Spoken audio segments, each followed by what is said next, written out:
In this video we're going to find the derivative of e to the x. Now, you probably already know that the derivative of e to the x is e to the x, but we're just going to do a quick little proof of this.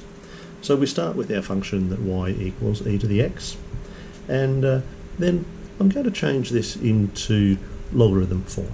So I would have that x equals the log using base e of y, and that's more compactly written as ln y.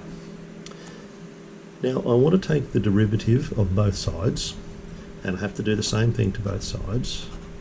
So I'll take the derivative with respect to variable x,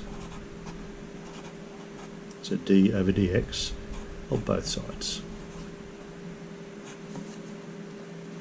Done the both. Derivative with respect to x of x is 1.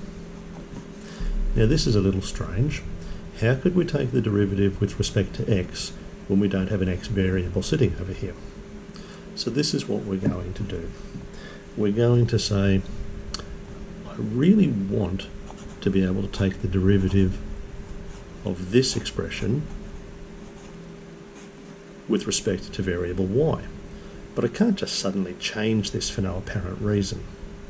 So I used to have a dx at the bottom there, and to compensate for this dy and the denominator, I'd better put a dy in the numerator of this term. Now let's look carefully at what's happened here. Is dy over dx multiplied by d over dy the same as d over dx? Well, if you imagine the dy is cancelling, it is the same. So this is how we take the derivative with respect to x of a different variable y. This step is called implicit differentiation.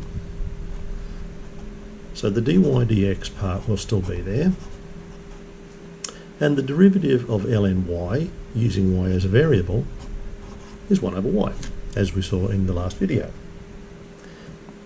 We're nearly there. Multiplying through, I'd have y equals dy over dx. But what did we define y to be? Y started life as e to the x.